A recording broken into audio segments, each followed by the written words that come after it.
Okay, hello guys. So there's a new code which is level 1 scav, which gives you these kind of crap. It looks like shit, but JPC has like 5 class armors at least. Armor plates, 2 of them. So you might want to grab it if you're down bad. Anyways. And then they announced the event to be ending on July 27th. Classified materials from the labs are gradually making their way beyond the facility walls. Those with few moral scruples have already lined their pockets, while Mechanic is working tirelessly to restore power to the underground complex and prevent highly dangerous equipment from falling into the wrong hands, which is basically going to be the core breach, I'm guessing. But anyways, the in-game event Blackout in Escape from Tarkov will end on July 27th. Complete the associated tasks to earn the unique achievement.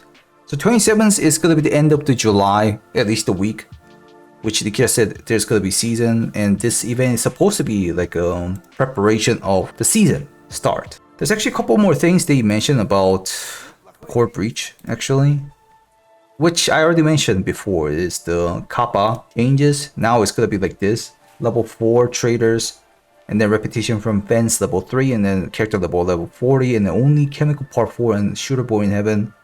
And the Tarkov shooter part 4 and Suicide part 4 is good enough to get collector quest, which is kappa. You'll still have to find all the kappa items, but anyways, with that, there's more things they just posted. Update 1.1.0 in Escape from Tarkov will introduce a variety of QoL improvements across the several game systems. Notable changes will improve the availability of equipments in the early stage of the progression. Many entry-level ammos will become available much earlier. For example, 7.62x39 T-45M1 will be purchasable from proper right at the start of the game, which is right now on level 3. I didn't even realize this was level 3. 30 pen and 65 damage will be available. It kind of seems like they're gonna like boost the beginners or the, you know, the wipe starters, or rather, let's call it season starters, rather than locking them behind.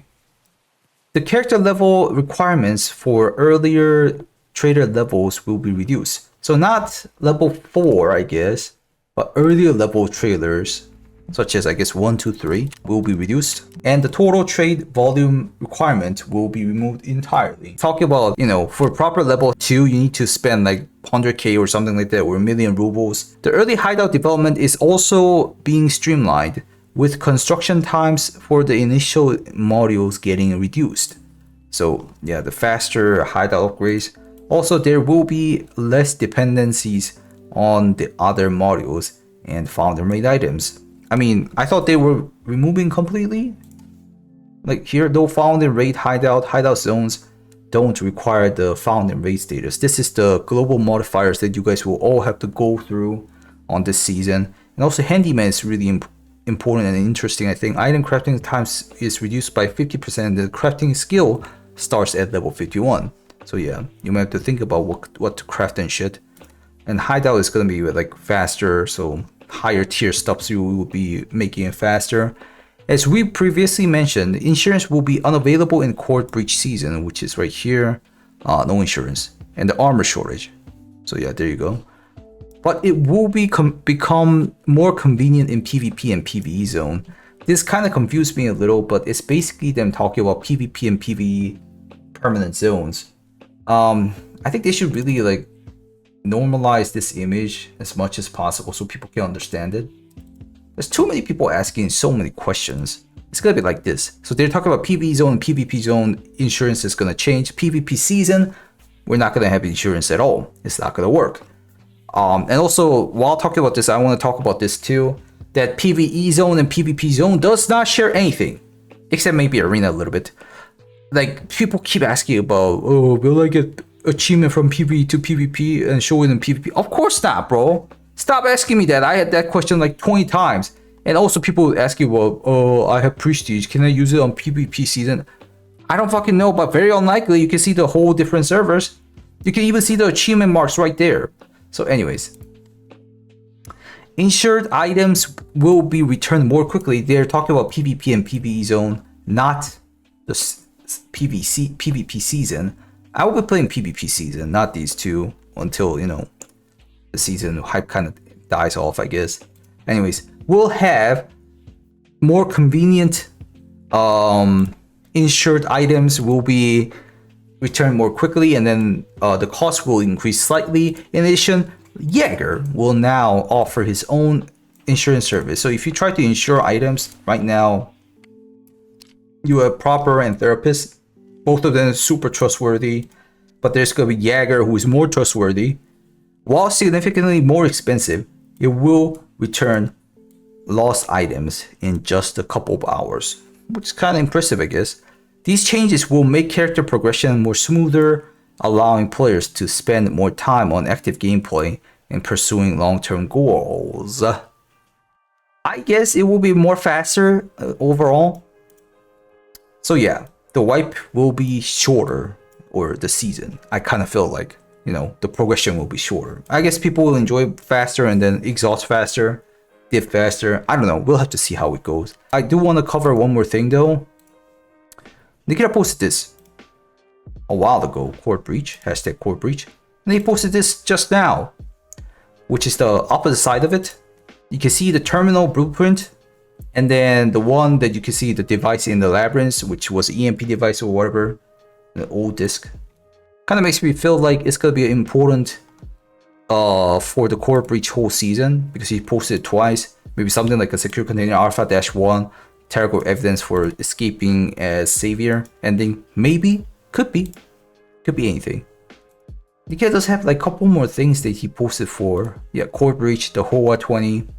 If you guys are interested in this, it's a Japanese weapon for their military. Pretty cool cosplay from Korean dudes. Oh, there's another one actually. This one, I think, is NL505 CGNL. The new Trigicon, I guess. Because I already yapped about this in Twitter. Let's watch the video real quick.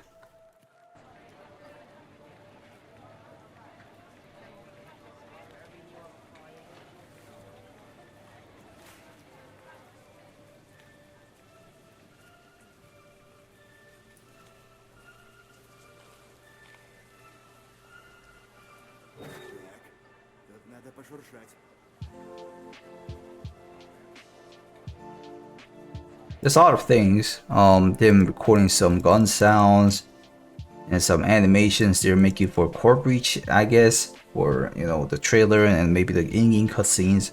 China Joy, they're preparing for China Joy. They're going, the kid's going to go China, just like, you know, Tokyo Game Show.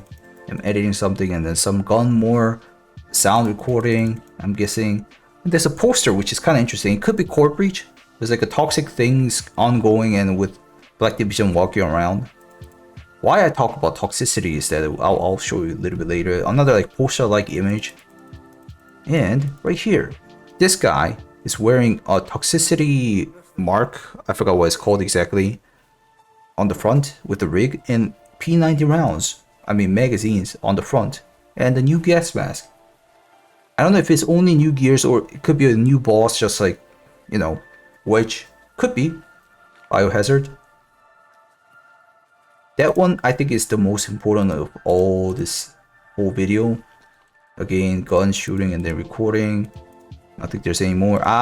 He did tease about there's another PMC preset they're gonna make, or asset they're gonna make. It's supposed to be a ginger guy. You guys can kind of see the color, and also he's very likely gonna have a dreadlock hair. I remember seeing that in the video. Another core breach. I don't think there's anything new about it, or is there anything new? Or it does look like it. Anyways, guys, I think that's it. Thank you guys for joining. I thank you guys for watching. If you guys like these kind of contents, please leave a like, and also if you want to check me out on live, check out Twitch, YouTube, stream. And I'll see you in the next video. Goodbye.